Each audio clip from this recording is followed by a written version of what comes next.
Hey everyone! If you were a fighting game fan back in the late 90s or early 2000s, you lived through an absolute golden era. And if you own the Sega Dreamcast, you were basically at the top of the food chain. Capcom seemed obsessed with that little white console, just throwing out one arcade-perfect port after another. But today, I want to talk about a special release that doesn't get as much attention as it deserves. A game caught in its own weird corner of history. I'm talking about Street Fighter III Double Impact, which landed on the Dreamcast back in 2000. Now, when most people think of Street Fighter III, their brains instantly skip to Third Strike. And honestly, fair enough, it's a masterpiece. But before Third Strike took over the world, Capcom gave console players this incredibly unique 2-in-1 package. It combined Street Fighter III New Generation and Street Fighter III Second Impact. It was a bold move, it was visually stunning, and it was also kind of a tough sell for anyone who wasn't a complete hardcore purist. Let's get into why. Okay, so first, a little context. When Street Fighter III first hit arcades, Capcom pretty much wiped the slate clean. They tossed out almost everyone from the classic roster. No Guile, no Blanca, not even Chun-Li. Fire up New Generation, and aside from Ryu and Ken, that's your entire connection to the old days. And the rest? All new faces. You've got Alex, the all-American wrestler, Dudley, the British boxer, Elena, the capoeira fighter who only uses her legs, and Necro, who honestly looks like the result of a science experiment gone sideways. For the casual fan in 2000, this was jarring. Remember, this game was competing on store shelves with Street Fighter Alpha 3 and Marvel vs. Capcom 2, games that had rosters so massive they filled the entire screen. Double Impact walks in with 12 to 14 characters total, and half of them look like they wandered out of a different franchise. And if we're being completely honest, while Double Impact gives you 2 full games on one disc, New Generation is mostly a novelty once you unlock Second Impact. Second Impact is just the objectively better, upgraded version. It separates the Chinese brothers Yun and Yang into individual characters with their own distinct movesets, balances the frames, and adds Akuma as a secret character. But even if it's lacking in character variety, Street Fighter III delivers some of the deepest mechanics the genre has ever seen.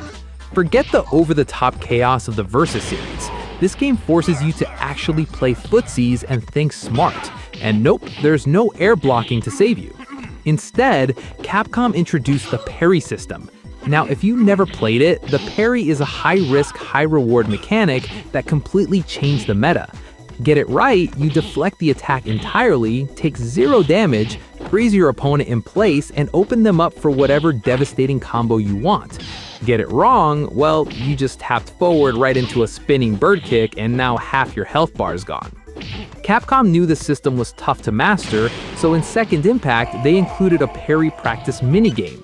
Sean shows up just chucking basketballs at your face for you to parry. It's goofy, but actually pretty great for drilling your timing. Mechanically, it's brilliant, but visually, man, this is where the Dreamcast really flexed its muscles. The arcade versions ran on Capcom's notorious CPS-3 hardware. This was a legendary, notoriously fragile arcade board that was custom built to handle insane amounts of 2D animation data. Before the Dreamcast, home consoles just couldn't handle it without cutting frames of animation. But on the Dreamcast, Double Impact is a flawless, pixel-perfect arcade port. The hand-drawn animation here is fluid to a ridiculous degree. Clothes sway, muscles flex, characters dance around in their stances. It looks like a living anime. And the absolute best part, the loading times are virtually non-existent. You press start, you pick your character, and boom, you are in the match. When you're playing local versus a friend, that lack of friction keeps the competitive energy flowing beautifully. Now, it wouldn't be fair to skip over the Dreamcast controller. Let's just say it was not great for fighters. That weird D-pad made quarter circles kind of a pain, and let's not even talk about half circles. Aside from arcade, versus, training, and that basketball parry mode, there isn't much else here. There's no massive world tour mode like in Alpha 3. It's a very bare-bones package. Oh, and you can play as the cheap, completely overpowered boss, Gil, or unlock Shin Akuma if you manage to beat him on the highest difficulty without losing a single round. Which, good luck with that, by the way. Gil still retains his ability to completely resurrect with a full health bar if his meter's full. It's the kind of boss design that makes you want to throw your controller out a window. In the end, Street Fighter III Double Impact was definitely a game for diehards. Casuals might have walked past it for the wild crossovers of Marvel vs. Capcom, but for core 2D fighter fans, this was the height of technical design at the dawn of the new millennium. It's tough, it's beautiful, and it stays sharp today. But what about you guys? Did you own Double Impact on the Dreamcast, or did you wait it out until Third Strike finally dropped on consoles? Let me know down in the comments below. If you enjoyed this video, do us a massive favor and hit that like button, and maybe subscribe if you're new here. We put out new videos every single day. As always, thanks for watching, and we'll see you next time.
Round 1. Fight.